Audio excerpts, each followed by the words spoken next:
Well, hello, friends. Father Frank Pavone here, National Director of Priests for Life. Welcome to our program. I am delighted today to welcome Mike Lindell, who you may have seen on television. He heads up MyPillow.com. Michael, thank you so much for being on the program with us today. How are you? I'm doing great. It's great to be on your show. Well, congratulations on your company, and I use a MyPillow myself, and I can only imagine how many people you have helped to get a good night's sleep. And of course, anything and everything else that people do is really affected by how well they sleep. Tell us just in a nutshell how you were blessed by God to have what has become such a successful business. Well, it goes back. I actually had a dream, and I believe it was directly from God back in 2004, and it took me about a year to invent MyPillow, and finally I did get it invented, and I was turned down everywhere. Nobody would take it. No box stores, no TV. Nobody would take it, and I ended up doing. Someone said, "Mike, why don't you do a kiosk?" I said, "How do you spell that?" And then I did that, and I couldn't talk to people. I was very, I was an addict. I was a crack cocaine addict and a cocaine addict back in the day, and they back then. So I didn't do the kiosk very much. My wife at the time did, and we only sold about 80 pillows. But I happened to sell one there. I was there the one day, and the guy said, "You got a business card?" I said, "No, I'm all out." And I gave him this business card, just wrote my name on a piece of paper. And he called me in January. He said, "This pillow changed my life." He said, "Are you the inventor?" And I said, "Yeah." Yeah. And he said, "Well, I run the Minneapolis Home and Garden Show. Would you like to come in the shows?" So then I did shows for 5 years, and I lost pretty much everything though during that time. And I ended up, by the grace of God, quitting all my addictions overnight in January 16, 2009,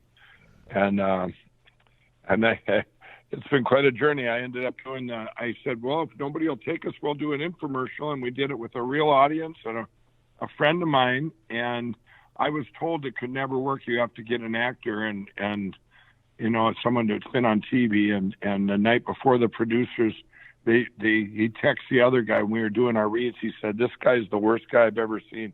He'll never make it on TV." And now we've sold 44 million pillows. I have 1,600 employees, and it's been absolutely amazing. One of the things too I want to say is, you said it there, how it affects everything we do and help millions of people. Yeah. I have been so blessed to be a part of MyPillow that God gave me to put this and chose me to with this amazing platform, Yes. which is just a platform for a much bigger thing, but. What kept me going all those years, people say, "How can you have this much passion for a pillow 13 years later?" And it was all the people that came up and the stories, and they'd say, "You changed my life. It helped me in everything."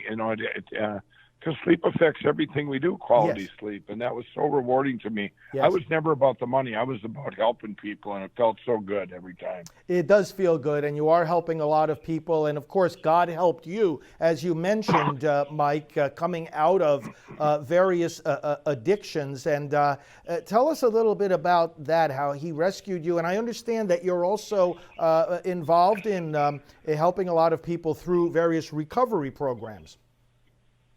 Right. Well, back in 2008, a lot of stuff happened in 2008, but one of the things that happened, a friend came to me, and he was my equal. We had both done cocaine at the same time in the early 1980s, and we had both switched to crack cocaine in the early 2000s. So he was my equal. I'd been in a lot of treatment centers and stuff, and if you don't. The counselors that have never been where I've been, it didn't resonate. Well, he came to me. He had been straight for 3 years, and I had heard he had found Jesus, and he came in, and it's a month before I quit now, and he came walking in this place. I lost everything, and he came walking in. He says, I said, "Dick, what are you doing here?" He says, "Well, the Lord led me here." He said, "What's going on?" and I knew I hadn't seen him in about a year, but I knew he had been straight for 3 years. And I said, well, as long as you're here, I got a lot of questions for you. And the first one I asked him, I said, is it boring? And he said, no, man, it's not boring. But using that premise, and then a month later, I actually, I made a deal with God. I quit. I said, I want to wake up in the morning and never have the desires again, which I did. And that was the last day. I never had a desire for any of the drugs, alcohol, gambling, anything again. But 2 months after that, I went to my church, and they had a faith-based treatment center there, an outpatient. And I went in there, and I told this guy, this counselor, I said, I just walked in the door. I said, I said, I'm going to have a book someday, and this pillow is a platform for God. It's going to be so big, and I'm going to I'm going to help people someday. So many people I'm going to help with their addictions, and I mean, it was so out there. He went home and told his wife. He says, I think this guy's still on drugs, But one of the things I learned when I went in his program, it was different than anything I'd ever been in. When I went in, I started telling about all my cocaine and crack and stuff. He goes, no, we don't want to hear about that here. He says, we want to talk about your father. He said, let's go. Tell us about your father. And I said, well, I came from a divorced, family. I was 7 years old back when divorces weren't common. And I learned so much of addiction takes place when you're young. Yeah. In childhood. It's from divorce, fatherlessness, all these things. So I've combined with what I know. I'm coming out with the Lindell Recovery Network, and what it is you will put in your story. We have all these stories of hope, the people that made it through, specific to that drug. So now I'll be the tour guide of the website, and I'll say, okay, put in your age and your addiction. That person will put in, let's say, 22-year-old opiate addict. Well,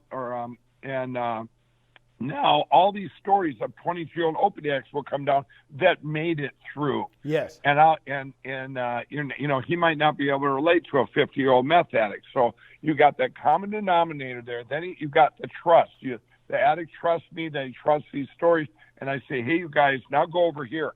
I have vetted over the past year and a half over 2,000 faith-based treatment centers that actually work, and where you get you go in there, and I'm going to say, you guys, when you come out, I'm going to be there for you. I'm going to have paid mentors all over the country, full-time careers. That's all they do is mentor these guys, and an app. So they'll put in like something specific that happens that normal people, normally you might relapse. My girlfriend didn't wait for me. Well, put it in the app, and someone that's been through that, one of these mentors that's been through that, will get you through it. And then you also have your regular mentor, but it's an amazing circle of help. You have hope, you have the help, and then you have the mentorship. It's going to be amazing. That is awesome. It's really such an expression of God's love for us, and to have a Savior. I mean, He saves us when we can't save ourselves, and you're helping to reach these people with that kind of saving help. Now, of course, another arena where people are really getting damaged and where a lot of recovery is needed is the whole area of abortion. And those of us in the pro-life movement are so grateful to you for having gotten behind this new movie, Unplanned. I've known Abby for a long time. She came to me after she came out of the abortion industry, and we worked to get her healing and to start healing all the different people that were coming out of the abortion industry, especially when they heard her story. Many others started coming out. And there's a long process of recovery, as you know, for those who have worked in abortion clinics. There's also a lot of recovery needed for those moms and dads and families who have lost children to abortion. And so I think this, providentially ties in very well with the whole spirit and vision that God has given to you, because now this movie is going to bring a lot of people face to face with their own need for recovery after abortion. Tell us, Mike, how it was that you ended up getting involved in backing the movie Unplanned. Well, that was a divine appointment. I was literally on a tarmac waiting to go to Israel, and we, my gal and I, Kendra, we said, I got this phone call, and I had met these guys before, these producers, but they called me up. They said, Mike, we've gotten prayer that you're going to be in our movie. And I'm going, well, I haven't got that yet. And they said that, and they didn't even ask for any funds or anything. I said, you know what? And I said, well, do you need money too? And they said, well, we're looking for funds, but God has showed us you're going to be in it and all this. And well, I said, let me call you back. I got off the phone and we prayed about it. And it was like, yes, you for sure need to do this movie. And so I called him back. I said, yes, I'll be in it. Now that was last spring and a year ago. And if I'd have known, I mean, then we got back from Israel. I had to go down to secret place in Oklahoma. We filmed it, and I had my cameo, and I said, I was all in. I put in $1 million towards the movie. Just it's going to change people's hearts, and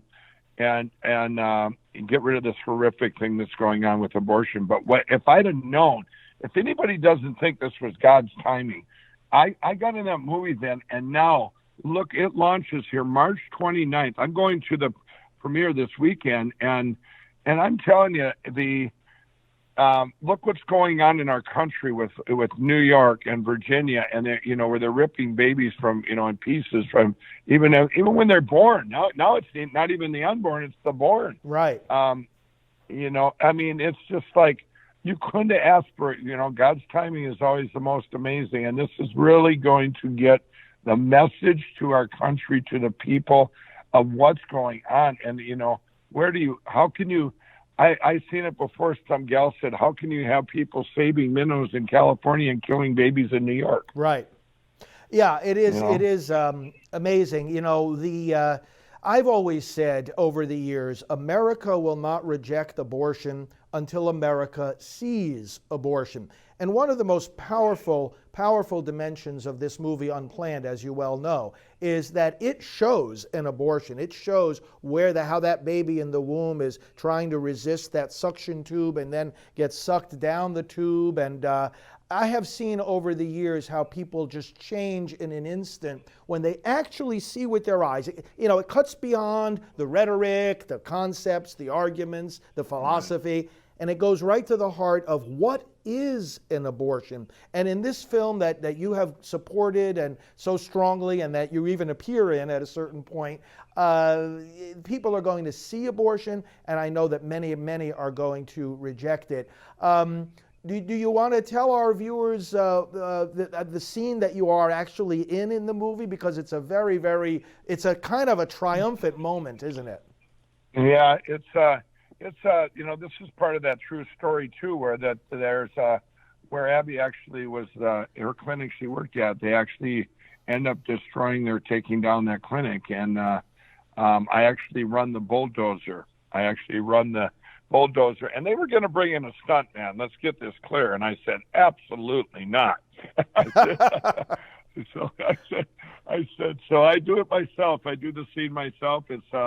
It's very cool. It was my first part in a movie, and I couldn't have asked for a better thing. I was very that it's going to help change and save so many lives and stop the murdering. Exactly. Well, you did a great part in that particular scene, and then of course, you turn on that bulldozer, and then the Planned Parenthood sign comes tumbling down. It's to the cheers of all the pro-life people. It's really awesome. The pro-life movement is on the move. We're making a tremendous amount of progress. I see that every day in the work that we do all across the country. People's minds and hearts are changing. People are healing from the wounds. And we're even making progress politically, because right now we have in the White House a man that I know you admire very much, as do I, a man who's been the most pro-life president that we have ever had.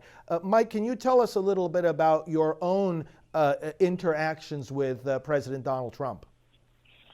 Well, this goes back to 2000. That was another dream I got from God, that I would see Donald Trump. I didn't know anything about politics, being an ex crack addict, and I didn't know a liberal from a conservative. I certainly know what I am now.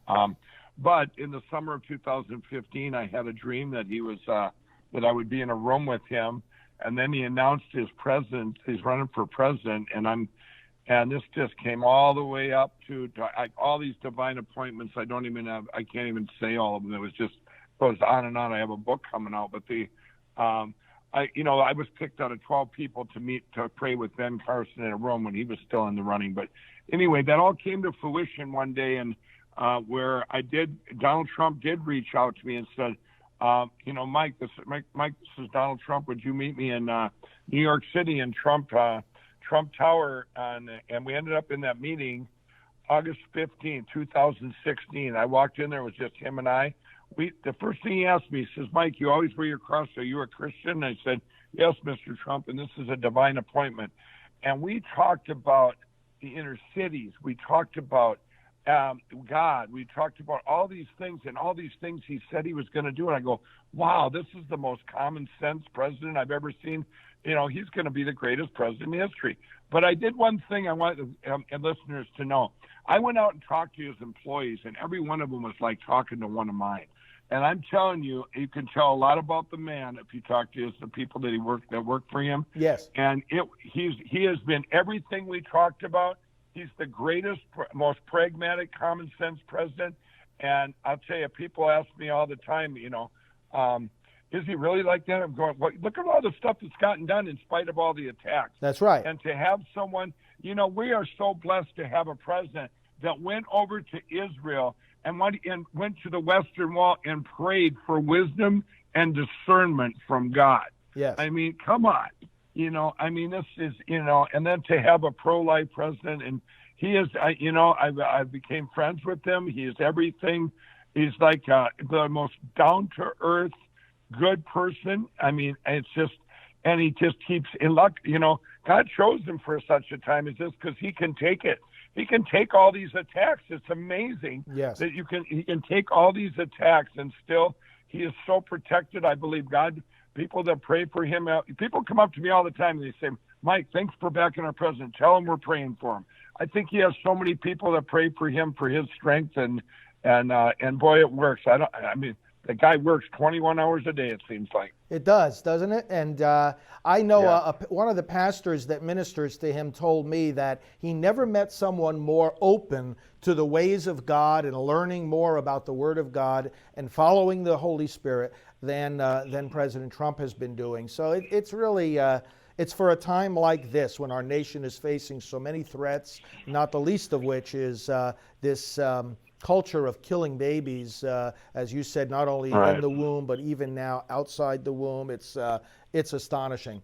Well, Mike, so tell our viewers and our listeners how they can get in contact. You said you have a book coming out, and when is that? When do you expect that will be? That'll be in September, and it's called from What Are the Odds from Crack Addict to CEO? And that's by the time you read the book, if you don't believe in God, you didn't read it, you better reread it. I mean, it's these miracles. I'm launching the Lindell Recovery Network.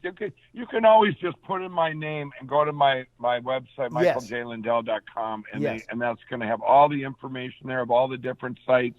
I'm going to have my Lindell Foundation, where 100% of the money goes to the vet in need, and you get to hear back a difference you made in their lives. I'm launching that. These are all things that I've been blessed that this amazing platform. I've said it a long time ago. MyPillow is just a platform for a much bigger purpose, and God, God gave us grace on back in 2016 with this president, and we have grace where there's a lot of people we need to get saved, and we had 2 paths to go, and it was during this time of grace we need to get a lot of people saved into Jesus. Well, I really am grateful to your responsiveness to God's leading, His calling, His surprises in our lives. You've had many of those surprises, and I think what you're doing gives an example to so many other business leaders that, whether it's our success, our prosperity, it's always a platform for helping people's lives, speaking into the despair that is in so many people's hearts and giving them new hope. Your involvement now with the pro-life effort, with this movie, I see it all the time. We operate the Rachel's Vineyard, the largest healing ministry in the world for people who have had abortions. And we see this all the time, the hope that comes through the Word of God, through some really good processes of recovery, long journeys of recovery, but nevertheless, turning despair into hope. You're helping to do that, and every one of us is very grateful to you. So, Mike Lindell, thank you for sharing some of your time and your experiences with us today. Congratulations again on your very successful MyPillow.com, and thanks especially for your support for these babies in the womb. We're going to save them, we're going to have the victory, and we're going to celebrate it together. And we're so happy to have allies just like you. God bless you, Mike. Well, thank you, and God bless you all. Thank you. All right. Talk to you. If abortion is wrong, where do we go to say so? We go into the churches, we go into politics, into the media, into business, into education, and into the streets. Some churches haven't wanted to get involved in political hassles with the government, so they've been silent on abortion. They didn't want to get involved in hassles from the government. They didn't want to take the fight to the government.